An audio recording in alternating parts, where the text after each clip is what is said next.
Watching the News Channel 15 Highlight Zone with Glenn Marini. Sports coverage you can count on with the Highlight Zone starts now.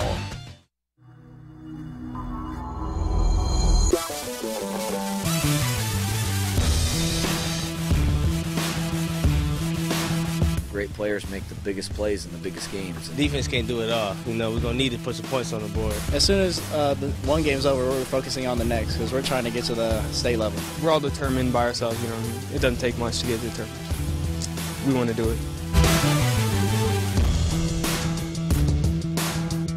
Nothing like a little funk to start off the show. Maybe George Clinton cut our intro this week. Hey, it is double your pleasure, double your fun night on the Highlight Zone. Two local teams looking to punch their ticket to the state finals. For Lures, the Knights looking to make their fourth straight trip to Lucas Oil Stadium. We're going to see if they can do it in just a little bit. But first, the Snyder Panthers looking for a night in Naptown. Snyder looking for its first semi-state championship since 2004. And for more, we bring in Joe Whalen with your game of the week. Joe? Glenn, last week, Snyder showing some big-time guts. Now, 2 touchdowns with 2 minutes ago. The Panthers didn't panic. Snyder scored twice to force overtime, and after scoring an OT, they went for the win on a 2-point conversion and took care of business, sending them to semi-state. This week, they get Maryville, Pirates, and the Panthers. It's your Highlight Zone game of the week. Snyder hosting Maryville out at Wayne Stadium for this one. The Pirates, no slouch. They were up 50-0 on Carroll last week before beating the Chargers by 29. And Snyder's second drive goes a little something like this. Braden Phelps over the middle of Addison Delegar, and the big fella rumbles 53 yards as Snyder opens a 7-zip lead. Maryville answers on their second drive of the night. The give to Dylan Collins. Big season for the senior. Look at this run. A shedding tackles, refusing to be brought down. Carries it to the 20.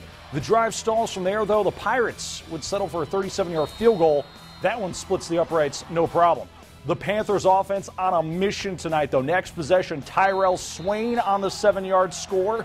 That made it 14-3. But these offenses trading haymakers in the first quarter. Mr. Collins again for the Pirates. Bounces to the outside and pedal to the metal. 60 yards. The Pirates missed the PAT, so it's 14-9 at that point. Let's go to the second quarter. Snyder goes to the aerial attack. Phelps to the corner. Quentin Daniels is waiting right in the breadbasket. 4 of Snyder's first 5 drives ended in touchdowns tonight, but Kurt Tittman wanted some more and made sure to let his team know. So, next possession, Swain strikes again, finds a seam and goes 35 yards untouched. Panthers averaged 36 points during the regular season. They had 35 by halftime.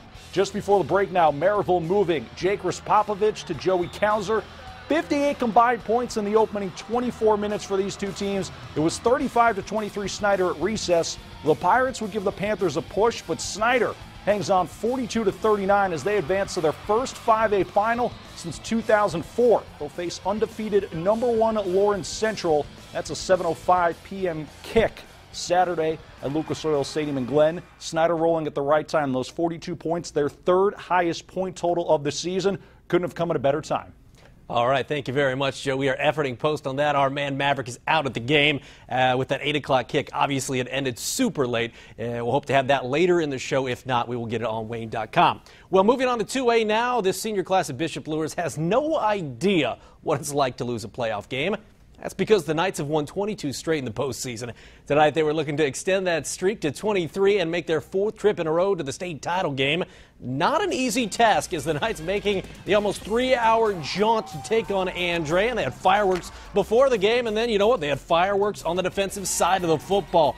Early first quarter, that's Big Dan Beckman with the takedown, and that would force a punt. Lures on the ensuing possession, they go to the air. Quinn Cook to the leaping Matt Williamson. He hasn't got a lot of catches, but when he makes a catch, he makes it count. He's a big play specialist for Lures. So first down at that point. Separate drive, though, Lures looking to go to the air again. Michael Rogers with the touchdown. He's going to play his college football at Bowling Green.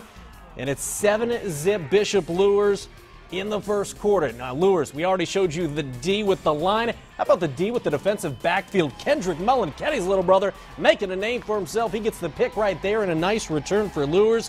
that would set up this ensuing drive in the second quarter. Yeah, they had a puncher's chance in this one. It's Jalen Smith, and folks, he is going to be something at Notre Dame. Watch him break some tackles. Touchdown there. Lures up 14-0. And they go on to win this one by 14, 35-21 over Andrea. And so Lures is in the 2A state title game. They will take on Indy Ritter, #1 Ritter, next Friday, 7 p.m. at Lucas Oil Stadium. Ritter hammering Evansville Mater Dei tonight by a final of 49-14. That is going to be one heck of a matchup in the 2A state championship game. Well, the stage is now set for state when it comes to high school football. 2 local teams advancing.